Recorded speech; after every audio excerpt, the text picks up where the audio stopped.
exam. In the following weeks, life at the White Griffin Academy became more hectic by the day. After the lift spell, Professor Nalir made them learn more educational spells with increasing difficulty and restrictions, putting the students to test at every lesson.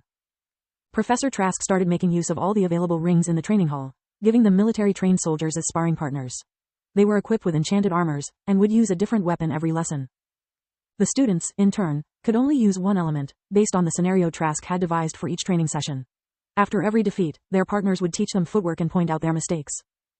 The Master Healer lessons went without a hitch. The divide between Professor Vaster's favorites and the rest of the class became so wide that soon no one dared anymore to hope stealing their spotlight. The only thing left for the other students was trying not to fall too much far behind and placing their bets about who would come out on top.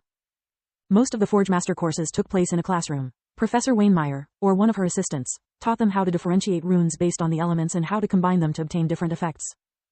Solis was enthusiastic about the Master Alchemist lessons she kept taking, and promised Lith a big surprise. She had quickly finished copying her book and now the two of them would raid the Academy's library at every visit. As for the private lessons, they went smoother than Lith had expected. After a month, Kyla had already mastered 5 kinds of silent magic, while Freya and Uriel were struggling with the 4th one.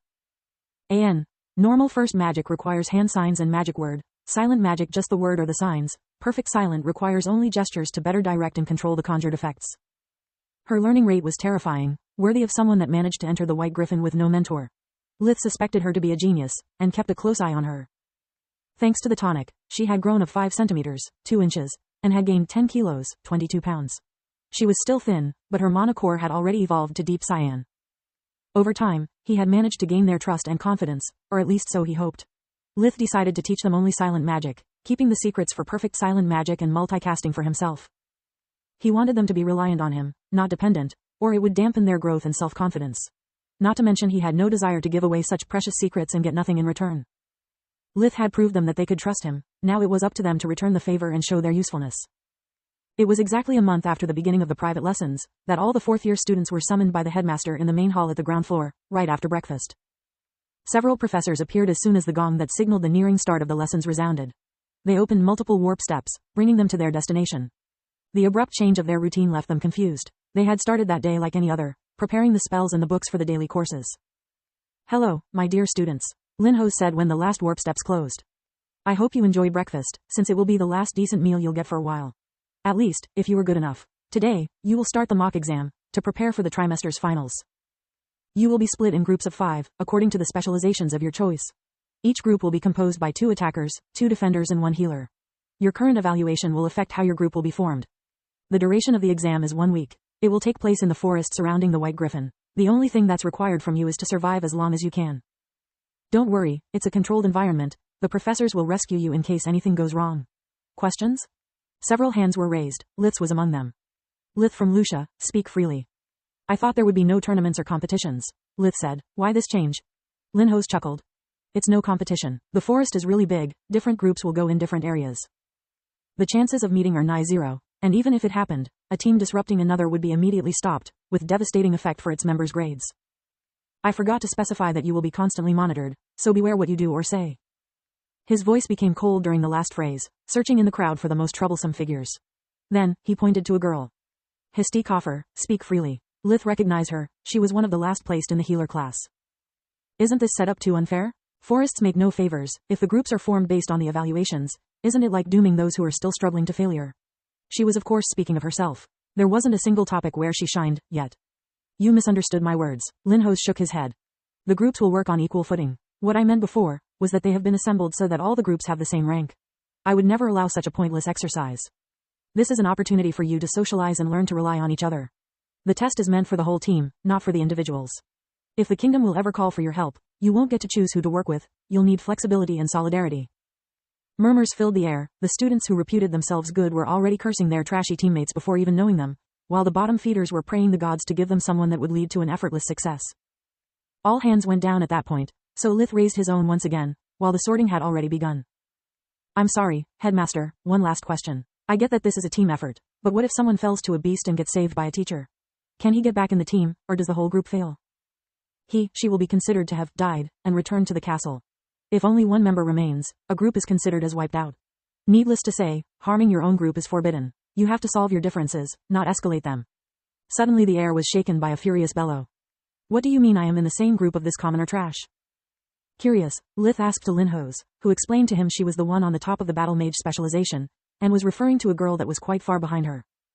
Thank you for pointing it out, young mistress, said Professor Binlow, the one in charge of the battle mage classes. The girl put up a big, satisfied smile. Finally something was going her way. -50 points for questioning orders, and another -50 for having the gall to say that to my face. He yelled at her like a true drill sergeant, making her cower.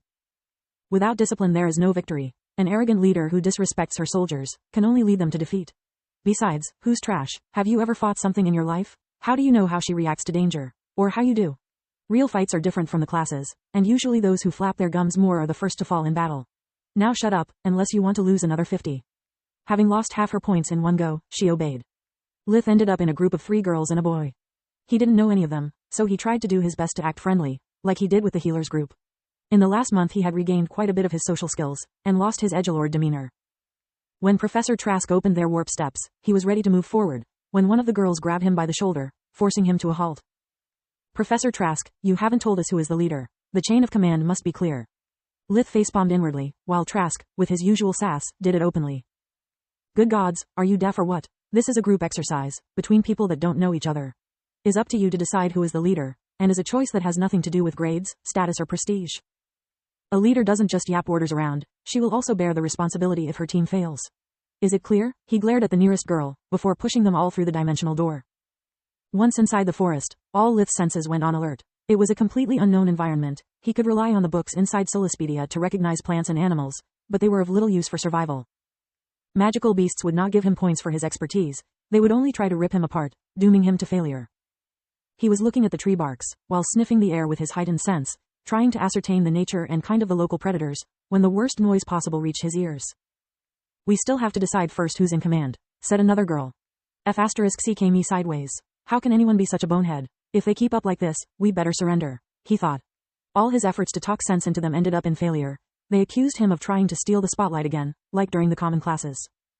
Lith had even opened his speech saying he had no interest in being the leader. He just wanted them to be quiet and start moving. That just made them angrier, yelling at him to stop ordering them around. In the meantime, a few dozen kilometers away, the ruler of the forest was taking its first morning nap, snoring soundly. One of the giant front paws was pressed against its eyes, shielding them from sunlight while enjoying spring's warmth. With each of its breaths, the world energy would enter its body, nourishing and strengthening the monocore, pushing it forward to the next evolution. Numerous small birds scampered on his curled massive body, chirping boldly. Nothing would dare attacking them while on the highest throne. Boss, an enormous rye, its height at the withers reaching 2 meters, 6 feet 7 inches, with a golden fur, with shades of red and yellow, approached galloping. The birds gave it no heed, continuing their business. Wake up, it's that time of the year again. The Scorpicore's body shook up, suddenly alert and clear-headed. Oh gods, no, I'd swear I had cubs until just a few months ago. Finding a decent mate is such a hassle, not to mention how much care those adorable furballs require. Thanks, Emrook, but I think I'll hard pass. I need some me-quality time. If a living human soul was allowed to spectate, he would see a wry facepaw itself in frustration. Not that, I mean the man-pups from the Maid Mountain have invaded your turf once again. The Scorpicore stood up on its 4, stretching its spine and front legs with cat-like movements, forcing the birds to fly away. You moron, you should have said that earlier. It growled, towering above the rye like an adult with a child. Finally some fun. Alert all the dens, I hereby declare the game season open.